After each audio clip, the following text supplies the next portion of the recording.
Bismillah, wassalatu wassalamu ala rasulillahi sallallahu alayhi wa sallam wa ba'd. Inshallah subhanahu wa ta'ala al-yawm. Today we're going to go over a lesson called al-Kalaam. Al-Kalaam. The definition of al-Kalaam, which is speech. Al-Kalaam is speech. First, we want to mention that al-Kalaam عند أهل اللغة اسم لكل ما يتكلم به سواء أكان مفيدا أم غير مفيد. That speech with the people of language is anything that is spoken regardless to whether it is beneficial or not. So whatever a person utters out of their mouth is considered speech with the people or the scholars of language in general. But this is not what we're dealing with today. We're dealing with what does speech mean grammatically with the scholars of al-Nahu, the scholars of Arabic grammar. قال صاحب الآجرمية الكلام هو اللفظ المركب المفيد بالوضع. هو اللفظ المركب المفيد بالوضع. نحو قولك زيد قائم جاء محمد واجلس. So what does all this mean? The author of a famous book called al-Ajurumiyya, he said that Kalaam is al-Lafdhu al-Murakkabu al-Mufidu bil-Wad'. We're going to dissect this piece by piece so that we can understand exactly what is meant.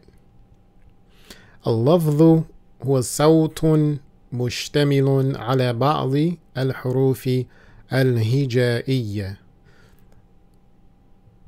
The word love means that it is a sound that comprises or that is made up of some of the Arabic alphabets.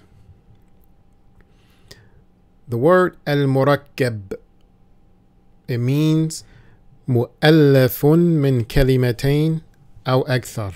It means that it is made up of two words or more. Then we have the word al-mufidu. This word literally means that which gives benefit. So what it means here as it pertains to what we're going over, يحسن سكوت المتكلم عليه. It means that if the individual who is talking, if they were to stop at this particular point in their speech, that the individual listening would understand completely and wouldn't be waiting for him or her to say something else. Like for instance, if I was to say tomorrow and then stop, you would be waiting. Tomorrow what? What about tomorrow? But if I said tomorrow I'll be going to the store and then stop, you wouldn't be waiting for anything else. You would have understood what I was trying to say. Then the last word we have here is bil wad'. What that means is that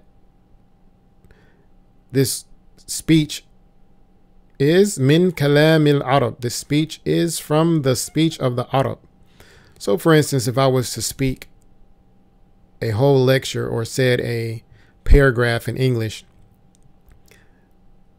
as it relates to the scholars of al-Nahu, the scholars of Arabic grammar, this speech wouldn't be considered speech because it will be lacking that last criteria, which is it has to be from the speech of the Arab, meaning it can't be Spanish, English, Chinese. It has to be from the speech of the Arab.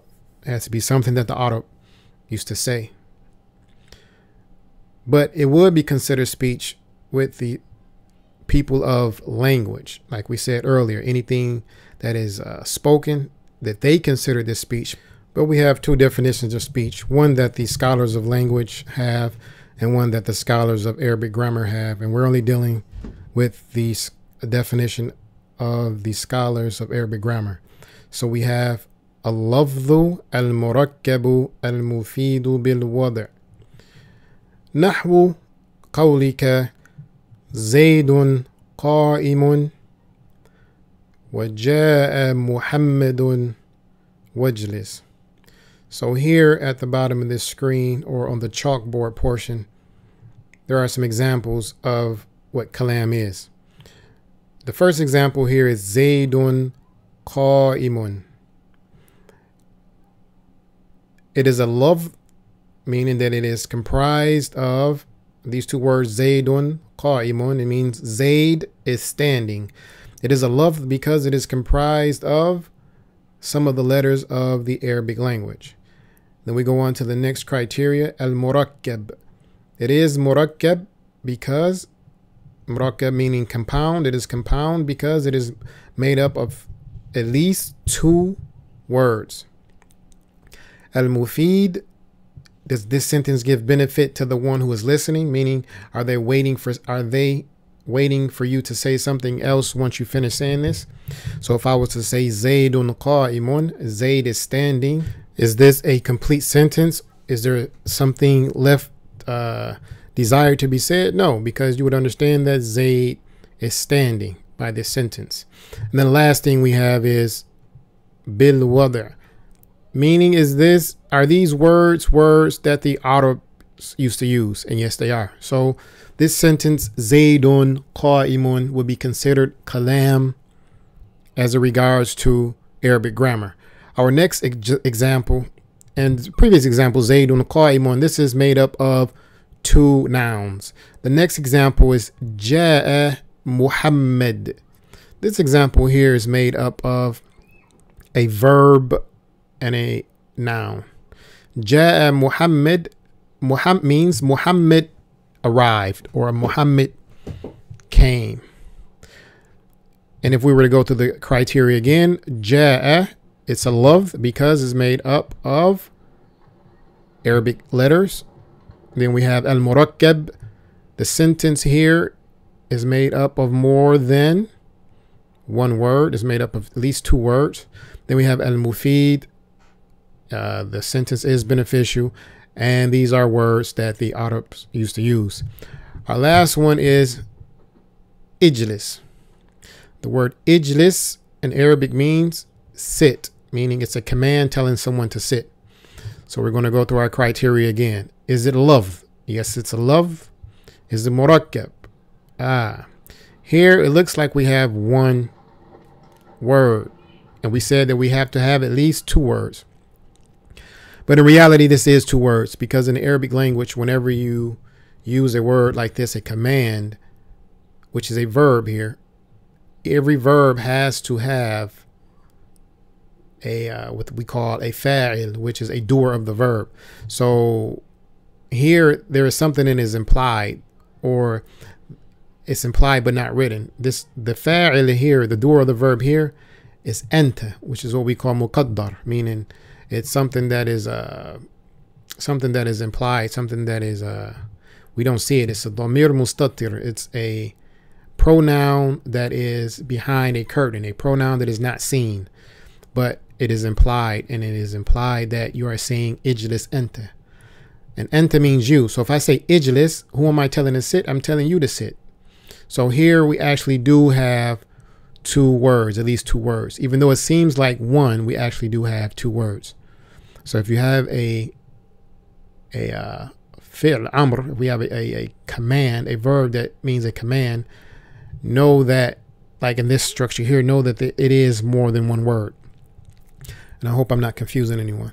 The next thing, is it mufid? If I say ijlis, is it mufid? Yes, because if I was to tell an individual ijlis and they understood Arabic, then they would sit down.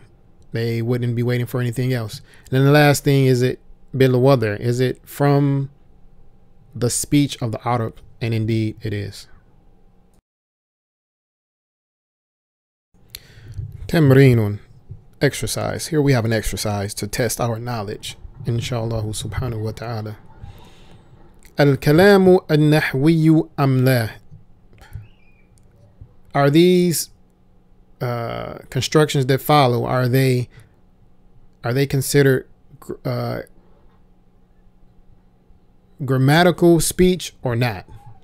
The first one we have here is ar-rajulu, means the man. So ask yourself, does this meet the criteria for it to be considered speech from the definition of the scholars of the Arabic language or the scholars of Arabic grammar? All right, we're going to go to the next one, which says ba'd ad-dars. This means after the lesson. So if someone was just to say after the lesson, they just came out and said to you after the lesson, is this something that would be considered speech? All right, and on to the last one. Al-Islamu haqqun. This means that Islam is the truth. So if someone was to say al-Islamu haqqun, they were just to come out and say that, would this be considered speech? The next slide, we're going to reveal the answers, inshallah. Okay, here we are. We have here the answers. So the first one, ar-rajulu. The answer should have been no, this is not considered speech. Why is this?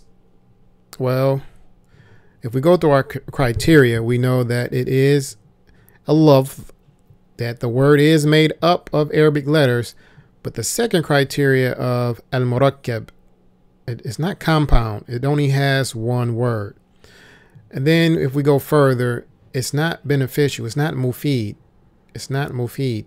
I mean, we do understand the word the man, but are we getting any benefit out of someone just coming up saying the man? No, because we're still waiting for them to say something about that man. For instance, ar-rajulu tawilun. The man is tall. That would be something that is complete. But here, you would still be waiting for them to say something. And then the last criteria, is it from the speech of the Arab? And yes, it is. But since it didn't meet all of the criteria, then this is something that would not be considered speech. The next one, ba'd ad-dars. You should have said, no, this is not considered speech. Why? If we go through our list again, we have that these words are made up of letters from the Arabic language. It is compound. It does have at least two words. But then we get to the mufid part. Is it mufid?